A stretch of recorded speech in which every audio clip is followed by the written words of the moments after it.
بسم اللہ الرحمن الرحیم۔ السلام علیکم ناظرین، میں ہوں وسیم احمد اور آپ دیکھ رہے ہیں تازہ ترین حالات و واقعات پر تبصروں اور تجزیوں کا پروگرام زمانہ گواہ ہے۔ ناظرین، صوبہ KBK کے ضلع کرم میں دو قبائل کے درمیان ہولناک خونی جھڑپوں میں 50 سے زائد افراد ہلاک اور 100 سے زائد زخمی ہو چکے ہیں۔ 3 اطراف سے افغانستان سے جڑا ہوا ضلع کرم ایک قبائلی علاقہ ہے جہاں کئی قبائل آباد ہیں۔ گزشتہ 60-70 سالوں سے ان قبائل کے درمیان مختلف مقامات پر زمین کی حد بندی، جنگلات اور پہاڑوں کی ملکیت اور شاملات کے معاملوں میں اختلافات کے علاوہ شیعہ سنی تنازع بھی بہت زور و شور سے جاری ہے، جس میں اب تک سینکڑوں نہیں ہزاروں لوگ مارے جا چکے ہیں۔ بدقسمتی سے صوبائی حکومت اس سارے واقعے سے لاتعلق دکھائی دیتی ہے۔ ناظرین، یہ افسوسناک واقعہ ایک ایسے وقت میں پیش آیا ہے جب پاکستان بدترین سیاسی عدم استحکام کا شکار ہے اور ملک کی بڑی اپوزیشن جماعت بانی تحریک انصاف عمران خان کی جیل سے رہائی سمیت دیگر مطالبات کے لیے کارکنوں کو فائنل کال دے کر اسلام آباد پر سیاسی یلغار کر چکی تھی، اور اس احتجاجی کال کی وجہ سے عملاً پورا پاکستان مفلوج ہو چکا تھا۔ ناظرین، آج کے پروگرام میں ہم اپنے تجزیہ نگاروں سے یہ جاننے کی کوشش کریں گے کہ ضلع کرم میں ایک عرصے سے دو قبائل کے درمیان پائے جانے والے تنازعات کا مستقل اور دیرپا حل کیوں نہیں تلاش کیا گیا۔ صوبہ KBK کے وزیر اعلیٰ اپنے صوبے میں لگی آگ بجھانے کی بجائے وفاق سے کیوں الجھ رہے تھے؟ کیا PTI کے مطالبات جائز اور منطقی ہیں اور انہیں منوانے کا طریقہ کار درست اور آئینی ہے؟ اور کیا وجہ ہے کہ جب بھی پاکستان کی صنعتی، سفارتی اور معاشی ترقی کے لیے اسلام آباد میں کوئی اہم ایونٹ ہوتا ہے یا کوئی اہم شخصیت پاکستان کے دور پر تشریف لائے تو PTI سیاسی ہنگامہ رائی کر کے عالمی سطح پر پاکستان کا امیج بگاڑنے کی کوشش کیوں کرتی ہے؟ ان تمام موضوعات پر گفتگو کے لیے میرے ساتھ تشریف فرما ہیں تنظیم اسلامی کے ناظم شعبہ نشر و اشاعت و تعلیم و تربیت جناب خورشید انجم صاحب، ان کے ساتھ تشریف فرما ہیں تنظیم اسلامی کے ریسرچ اسکالر جناب رسول حق صاحب، اور ٹیلی فون لائن پر ہمیں جوائن کریں گے جناب سابق سینیٹر مشتاق احمد خان صاحب، پریس کلب ضلع کرم کے وائس پریزیڈنٹ اور سینئر صحافی جناب دلدار حسین صاحب، اور پروفیسر محمد ابراہیم صاحب جو نائب امیر ہیں جماعت اسلامی کے۔ آئیے گفتگو کا آغاز کرتے ہیں۔ خورشید انجم صاحب، یہ فرمائیے کہ جیسا کہ آپ جانتے ہیں کہ پارا چنار سے پشاور آنے والا ایک مسافروں کا قافلہ تھا جس پہ جو ہے وہ دہشت گردانہ حملہ ہوا ہے، اور یہ سلسلہ چل رہا ہے کافی دنوں سے وہاں پہ، اور اس پہ سینکڑوں شہادتیں پہلے ہو چکی ہیں۔ اس واقعے میں بھی 50 سے زائد ہو چکی ہیں، جانے جا چکی ہیں، اور 100 سے زائد زخمی ہو چکے ہیں۔ آپ یہ فرمائیں کہ یہ وہاں کے لوکل قبائل کا معاشی تنازع ہے یا فرقہ وارانہ تنازعات کا جو ہے یہ شاہسانہ ہے، یہ سارا ایونٹ جو وہاں پہ ہوا ہے؟ بسم اللہ الرحمن الرحیم۔ اصل میں یہ کوئی آج کی یا کوئی تازہ ترین کوئی ایسا سانحہ نہیں ہے، یہ واقعہ نہیں ہے، بلکہ یہ بہت عرصے سے چل رہا ہے، یہاں تک کہ یہ انگریزوں کے دور سے چل رہا ہے، اور یہ زمینی تنازعات ہیں وہاں کے مقامی جو ہیں قبائل کے اندر، اور اس کی وجہ یہ ہے کہ وہاں کوئی لینڈ ریکارڈ نہیں ہے، وہ نظام بندوبستی جسے کہا جاتا ہے وہ وہاں پر موجود نہیں ہے۔ اس وجہ سے یہ پرابلم اور یہ مسائل جو ہیں وہ پیدا ہوتے ہیں۔ چنانچہ یہ بھی جو ہے یہ بنیادی طور پر، یعنی آپ کے خیال میں بنیادی مسئلہ معاشی ہے؟ نہیں، زمینوں کے جیسے ہوتے ہیں دیہاتوں کے اندر، یا جو زمین کے ایک ایک مرلے کے اوپر جو ہے جنگ ہوتی ہے جس میں جریب نکل جاتے ہیں، لیکن وہ ایک مرلہ جو ہے اس کو نہیں چھوڑا جاتا۔ تو یہ ایک چونکہ ماحول ہے، وہاں پٹھانوں کا معاشرہ ہے، پھر ان کے اندر وہ سختی بھی پائی جاتی ہے، وہ غیرت کا مسئلہ بن جاتا ہے، تو یہ چیزیں جو ہیں۔ اب دوسری چیز یہ ہے کہ وہاں دونوں یعنی ہمارے جو فرقے ہیں، اہل سنت بھی پائے جاتے ہیں، اہل تشیع بھی پائے جاتے ہیں، اور دونوں وہ سخت ہیں اپنے اپنے لحاظ سے، اور اس میں بعض علاقے جو ہیں وہ اہل سنت کے پاس ہیں، بعض علاقے جو ہیں وہ اہل تشیع کے پاس ہیں۔ پارا چنار کا زیادہ ایریا جو ہے وہ اہل تشیع کے پاس ہے، ادھر سدہ کا سدہ جو ہے وہ اہل سنت یہاں پائے جاتے ہیں۔ تو کرم سے جو راستہ جاتا ہے پشاور کو، وہ سدہ سے ہو کر جاتا ہے، اور سینٹرل کرم بھی تو ہے نا وہاں؟ ہاں جی، وہاں پہ بالکل دونوں قبائل ہیں، دونوں، ہاں، اس میں بھی اپر اور لوور جو ہے وہ بھی وہاں پر بھی ایک تقسیم پائی جاتی ہے۔ میں اسی میں عرض کر رہا ہوں کہ سینٹرل بھی تو ہے نا کرم، مطلب یہ ایسا نہیں ہے کہ بالکل ایک وہ ہونا، مکس قسم کی وہاں پر آبادی ہے۔ اچھا، اب یہ جو حالیہ ہوا ہے، کچھ عرصے سے یہ چل رہا ہے، یہاں ایک شیعہ کے قتل کی افواہ پھیل گئی جو غلط تھی، اچھا، افواہ پھیلی جو افواہ غلط تھی۔ پھیلی ہے جو غلط تھی. ہوں، اس کے جواب میں جو ہے 9-10 گاڑیوں کا ایک کانوائے تھا، قافلہ. وہاں جب نقل و موومنٹ جب ہوتی ہے۔ موومنٹ جب ہوتی ہے تو وہ کانوائے بناتے ہیں، اور وہ کانوائے کے ساتھ پولیس کی ایک گاڑی ہوتی ہے جو اس کو لے اسکاٹ کر کر رہی ہوتی چلتی ہے، اور پھر وہ وہاں ایک علاقے سے لے کر اس کو وہاں سے گزارتے ہیں. تو اس پر حملہ ہوا ہے، اس میں اچھی خاصی جو ہے وہ لوگ ہلاک ہوئے ہیں. پھر اس کے جواب میں 3 جوابی حملے ہوئے ہیں جس میں مکس تھے، شیعہ بھی تھے، سنی بھی تھے. تقریباً 49-50 کے قریب وہاں پر ہلاکتیں ہوئی ہیں. سفر کرنے والے تو مکس لوگ ہی ہوں گے نا؟ ہاں بالکل. اس کے بعد جو اصل میں ہوا ہے نا، وہ بگن ایک علاقہ ہے اور انتہائی پرامن علاقہ ہے. وہاں کے شیعہ بھی اور سنی بھی، ان کا ایک طرح سے آپس میں بڑا اچھا اتحاد ہے. لیکن وہاں پر پھر وہ اس پورے گاؤں کو آگ لگا دی گئی اور لوٹ مار کی گئی، اور کہا یہ جاتا ہے کہ یہ زینبیون جو ہیں وہ اس میں ملوث ہیں اور انہوں نے کیا ہے. ان کا کمانڈر ہے تہران توری، وہ موجود تھا اور اس نے ذرا کچھ اس قسم کی گفتگو بھی کی ہے جو مناسب نہیں تھی اس موقع پر. یہ سارا معاملہ جو ہے وہ ہوا ہے، اور پھر اس کے بعد ایک شخص کا سر کاٹ کر وہ بھی رکھ دیا گیا جو کہا جاتا ہے کہ وہ امام ہے وہاں مسجد کا، اگرچہ وہ امام نہیں تھا، کہیں ایک آدھ نماز پڑھا دی ہوگی اس نے، لیکن ایک بزرگ شخصیت تھی، اور ظاہر ہے کہ کسی کا سر رکھ کر یہ تو ایک طرح سے اگلے کو اشتعال دلانے والی بات ہے. تو اس سے حالات جو ہے وہ کافی خراب ہوئے ہیں، اور وہ مسلسل وہ خرابی کی طرف بڑھتے جا رہے ہیں، اور ایک ٹینس والی کیفیت اور ایک بڑی ہی تناؤ والی کیفیت اس پورے ایریے میں پائی جاتی ہے. لیکن یہ پاڑا چنار کا جو علاقہ ہے یا آپ کرم ایجنسی کا جو علاقہ ہے، یہ ہمیشہ سے ایسے رہا ہے. یعنی وقفے سے یہاں شیعہ سنی فسادات اور تصادم جو ہیں وہ چلتے رہے ہیں، اور اس کو جو ہے بہرحال پھر اس کو ہوا بھی دی جاتی ہے. اصل تو یہ ہے نا کہ وہ ایک کہاوت سی ہے کہ جب تندور گرم ہو تو ہر ایک روٹیاں لگانے آ جاتا ہے. تو جب اس قسم کے حالات ہوں، اور یہ تو استعمار کا بڑا ہی شیعہ سنی خون ریزی یا تصادم، یہ تو استعمار کا بڑا ہی، عراق میں یہی کچھ ہوا ہے. اسی طریقے سے بات کو آگے بڑھایا گیا ہے اور پھر وہ بہت آگے تک لے جایا گیا ہے.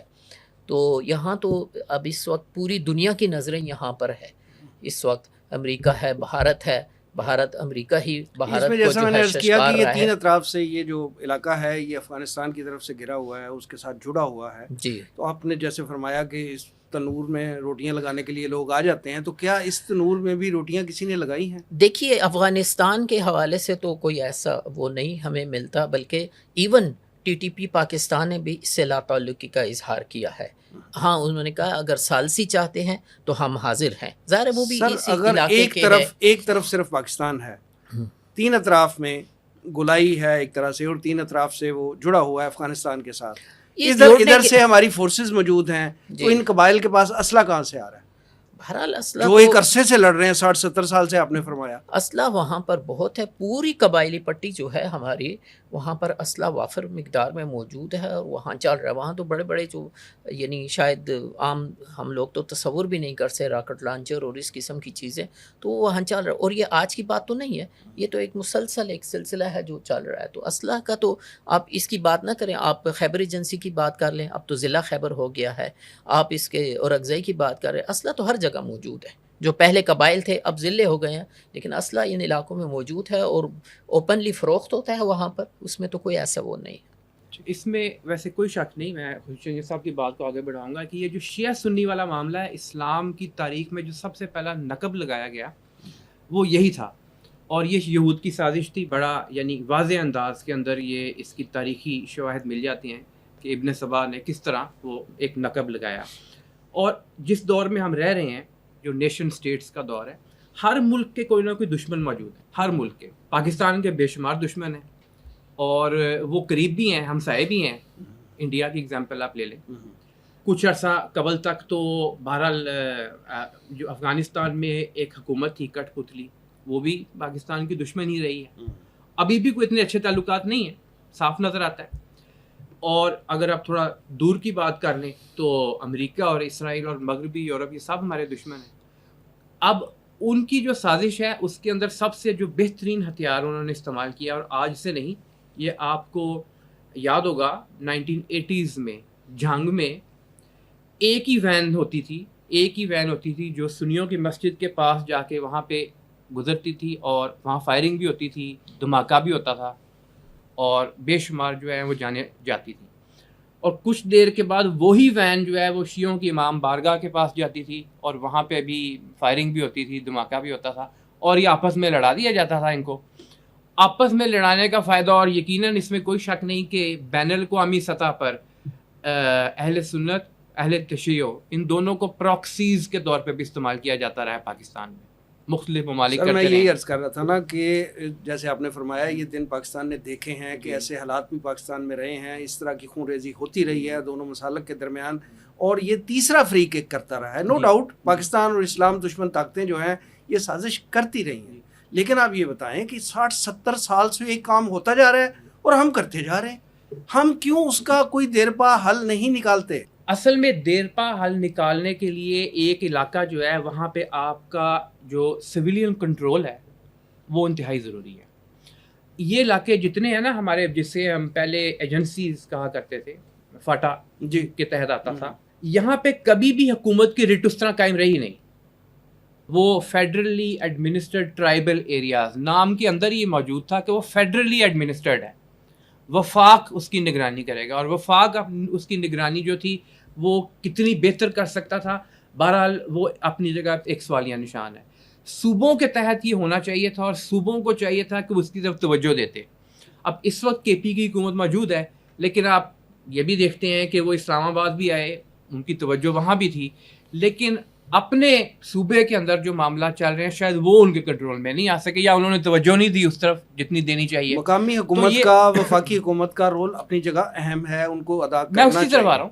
یہ وہ مقام ہے جہاں پہ دہشت گرد اس معاملے سے یا اس تنازع سے فائدہ اٹھاتے ہیں، اور وہ ہر جگہ موجود ہوتے ہیں. دہشت گرد افغانستان کے اندر بھی موجود ہیں. افغانستان خود مانتا ہے یہ بات کہ ہمارا پورے ملک کے اوپر اس طرح رٹ قائم نہیں ہے، وچ مینس کہ پاکٹس ایسی موجود ہیں جہاں پہ دہشت گرد ہیں. پاکستان میں بھی یہی معاملہ ہے، کنٹرول نہیں کر پائے. اور اس کی ایک بنیادی وجہ یہ ہے کہ کسی بھی ملک میں، ویسے تو پاکستان کی جو ٹرین ہے کچھ ایسی ہے کہ شاید بہت سارے ممالک میں اس طرح کی نہیں ہو. جب ہم برطانیہ کی یا امریکہ کی مثال دیتے ہیں تو ان کی ٹرین بڑی ایک ایسی ہے کہ وہ آرام سے مینیج ہو سکتی ہے. بارڈر امریکہ اور کینیڈا کا نائگرا فالز ہے، وہاں سے کس نے ادھر جانا ہے یا ادھر جانا ہے. میکسیکو کا بارڈر ہے، وہاں سے مسائل پیدا ہوتے ہیں امریکہ کو، لیکن وہ بہرحال حل کرنے کی کوشش کی جاتی ہے. سول انتظامیہ کی اس حوالے سے تربیت کرنا، کیپیسٹی بلڈنگ کرنا، یہ کبھی ترجیح میں نہیں رہا. اور جب تک یہ کام نہیں کیا جائے گا، اور پھر یہ کہ بہرحال وہاں پہ جو بھی ہمارے مذہبی دینی حلقے ہیں وہ لوگوں کو یہ بات سمجھائیں کہ آپس میں جو ایک معاملات ہیں وہ دین کے مطابق لے کے آگے چلے، اور جو پرانی دشمنی ہے وہ تو جاہلیت کے زمانے کی باتیں ہیں. تو یہ قرآن پاک میں بھی یہی ہمیں تعلیم دی گئی کہ وہ جاہلیت کے زمانے کی باتیں تھیں. اب تو مومن آپس میں رحماء بینہم والا ان کا معاملہ ہونا چاہیے. ہاں اشداء علی الکفار ہے، کفار کے خلاف جو ہے وہ شدت اختیار کریں. میں سر یہی عرض کرنا چاہ رہا تھا کہ حکومتوں کا رول اپنی جگہ ہے، وفاقی ہو صوبائی ہو، ان کا رول ایک پازیٹیو ہونا چاہیے، اور ان تنازعات کو ختم کرنے کے لیے ان کو اپنا رول ادا کرنا چاہیے. چاہے وہ 18ویں ترمیم کے بعد صوبائی حکومت کو مل گیا ہے اختیار تو وہ پورا کریں. لیکن بات یہ ہے کہ اتنا پرانا تنازع ہے، ہمارے وہاں کے جو لوکل قبائل ہیں ان کے معاہدین ہیں، ان کے بزرگ ہیں، ان کا جرگہ ہے، وہاں کی دینی قیادت ہے، پھر دینی قیادتوں کا ایک پورا اتحاد بنا ہوا ہے.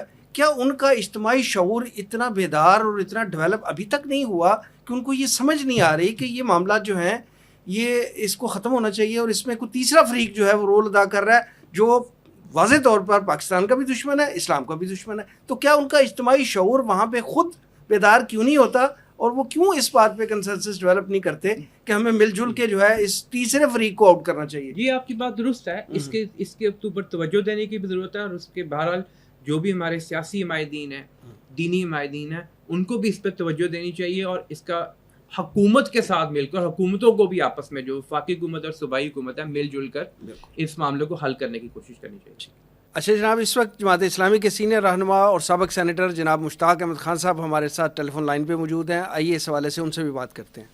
مشتاق احمد خان صاحب السلام علیکم. وعلیکم السلام ورحمۃ اللہ. سر یہ فرمائیے گا کہ پاکستان کی بڑی اپوزیشن جماعت اب پی ٹی آئی نے اپنے مطالبات لے کر اسلام آباد کی طرف مارچ کیا ہے. یہ فرمائیں کہ ان حالات میں جب بیلاروس کے ایک تجارتی وفد اپنے صدر کے ہمراہ جو ہے وہ پاکستان میں موجود تھے، ان کی موجودگی میں اس طرح کا احتجاجی مارچ، دھرنا اور پھر یہ ساری جو سیاسی انتشار وہاں پہ پھیلا ہے، اس کو یہ کال دینا ہی اور اس کے بعد اس کی امپلیمنٹیشن جو ہے، کیا یہ دانشمندانہ فیصلہ تھا؟ میں بالکل اس کو ایک دانشمندانہ فیصلہ اور جمہوری فیصلہ اور آئین اور دستور کی بالادستی اور عوام کی حق حکمرانی کے تحفظ والا فیصلہ سمجھتا ہوں. میں ٹائمنگ کے حوالے سے بات کر رہا ہوں. میں ٹائمنگ کی بھی آپ کو آتا ہوں. دیکھیں نا، یہ کوئی بھی آپ جلسہ، جلوس، پروگرام، احتجاج کریں تو کچھ نہ کوئی آتا ہے. یہ دنیا اب ایک گلوبل ویلیج ہے، اور اس گلوبل ویلیج میں روزانہ کوئی نہ کوئی بندہ اس گاؤں میں ایک گھر سے دوسرے گھر کی طرف جاتا ہے. یہ ایک روٹین میٹر ہے، ایسی کوئی ان ایکسپیکٹڈ چیز یہ نہیں ہے، کوئی غیر معمولی چیز نہیں ہے. لیکن اصل چیز یہ ہے کہ ایک پارٹی سے آپ نے نشان چھین لیا، ایک پارٹی کے لیڈر کو آپ نے قید کر دیا، ایک پارٹی کے لیڈرشپ کے خلاف آپ ریاستی اداروں، ایف آئی اے، نیب، پولیس اور دیگر کو آپ استعمال کر رہے ہیں. ان سے آپ نے حق احتجاج چھین لیا. اب آپ سے ان سے حق زندگی بھی چھین رہے ہیں اور ان کے 2/3 مینڈیٹ کو چھین لیا آپ نے. اب وہ کیا کریں؟ آپ اندازہ کر لیں، 2/3 مینڈیٹ جو کہ ان کو دیا گیا ہے، عوام نے دیا تھا، وہ ان کا نہیں تھا، پی ٹی آئی کا نہیں ہے، وہ پاکستانی عوام کی امانت ہے. آج پی ٹی آئی کو ملا ہے، ہو سکتا ہے کل پیپلز پارٹی کو ملے، مسلم لیگ کو ملے، یا کسی اور پارٹی، جماعت اسلامی کو ملے، جے یو آئی کو ملے، کسی اور پارٹی کو ملے. لیکن یہ اصل میں عوام کی حق حکمرانی ہے جو مینڈیٹ کی صورت میں وہ کسی پارٹی کو دیتی ہے. تو اس کے اوپر ڈاکہ عوام کی حق حکمرانی کے اوپر ڈاکہ ہے. اس کے لیے ان کا احتجاج بالکل جائز تھا، مبنی بر حق تھا، اور ایک جسٹ کاز کے لیے وہ نکلے تھے. حکومت نے جس طرح ان کے لیگل رائٹ آف پروٹیسٹ کو کرش کیا، وہ فاشزم ہے. سادہ الفاظ میں وہ فاشزم ہے، اور اس کے نتیجے میں یہاں پر انہوں نے جمہوریت کو اور بشری حقوق کے اوپر ایک حملہ کیا ہے. اور میں سمجھتا ہوں کہ یہ ایک بلیک ڈے تھا پاکستان کی جمہوریت کے لیے اور پاکستان کے لیے، کہ لوگ اپنے حق حکمرانی کے لیے، اپنے مینڈیٹ کے لیے ایک لیگل رائٹ آف پروٹیسٹ کو استعمال کر کے آ رہے ہیں. اور آپ نے دیکھا ہے کہ 3-4 دنوں سے راستوں میں تھے، انہوں نے راستوں میں کوئی توڑ پھوڑ نہیں کی ہے. ان کے پاس کوئی اسلحہ نہیں تھا، ان کے پاس کوئی چیز نہیں تھی، بلکہ جن لوگوں کو ان کے مقابلے میں کھڑا کر دیا گیا تھا، سندھ پولیس کو، پنجاب رینجرز کو، پنجاب پولیس کو، اسلام آباد پولیس کو، خیبر پختونخوا کی فرنٹیئر کانسٹیبلری کو، ایف سی کو، انہوں نے لا کے ان کے مقابلے میں کھڑا کر دیا. اور ان کے خلاف جو اسٹیٹ ریسورسز سے اسٹیٹ وائلنس جو ہیں وہ کیا گیا. تو میں اس کی مذمت کرتا ہوں، اور میں سمجھتا ہوں کہ اس کے نتیجے میں پاکستان میں سیاسی استحکام نہیں آئے گا. سیاسی استحکام نہیں ہوگا تو معاشی استحکام نہیں ہوگا. معاشی استحکام نہیں ہوگا تو پاکستان اسی طرح مسائل، مشکلات سے دوچار ہوگا. یہ جو آپ نے مینڈیٹ کی بات کی ہے کہ مینڈیٹ تو ٹھیک ہے، ان کا چرایا گیا، ضبط کیا گیا، ان کو ان کا ڈیو حق جو ہے وہ نہیں دیا جا رہا. لیکن اس وقت جو 3-4 مطالبات فائنل کال میں سامنے آئے تھے، ان میں سے ایک مطالبہ تو بہرحال یہ تھا، لیکن ان سب میں سے ٹاپ پہ مطالبہ یہی تھا کہ عمران خان کی رہائی جو ہے وہ ہم عمران خان کو لیے بغیر واپس نہیں جائیں گے. یہ ٹاپ پہ تھا مطالبہ. تو کیا دنیا میں کہیں ایسا ہوا ہے کہ آپ کسی بھی قید میں، ابھی ہم اس بات پہ نہیں جاتے کہ وہ قید جو ہے وہ جائز طریقے سے دی گئی ہے، ناجائز ہے، کیس اس پہ بنتا تھا یا نہیں بنتا تھا، لیکن کبھی ایسا ہوا ہے کہ کسی قیدی کو، جس کو قید باقاعدہ کورٹ نے دے دی ہو، اس کو احتجاج، عوامی پریشر کے ذریعے جو ہے وہ ریلیز کر دیا جائے؟ ایسا کبھی ہوا دنیا میں؟ دنیا میں کبھی ایسا ہوا ہے کہ ایک عادی مجرم پرویز مشرف، اس کو جس کو عدالت نے قرار دیا ہے فیصلہ کے اندر، ورڈکٹ کے اندر، کہ اس کو ڈی چوک میں لٹکایا جائے، لاش کو ڈی چوک کے اندر لٹکایا جائے، وہ جو ہے عدالت جانے کے بجائے اس کو ایئرپورٹ لے جایا گیا اور پھر اس کی رپورٹ لائی گئی ہو کہ یہ تو بیمار ہے، اور اسے دبئی منتقل کیا گیا ہو، اور دبئی میں جا کے وہ ڈانس کی اس کی ویڈیو آئے کہ وہ بندہ کہ جو کمر کے درد میں مبتلا تھا وہاں ایسا ڈانس کر رہا تھا جو کہ 20 سال کا ایک نوجوان بھی نہیں کر سکتا. یہ جو جس فیصلے کی آپ بات فرما رہے ہیں پرویز مشرف صاحب کے، میں یہی عرض کر رہا ہوں کہ دیکھیں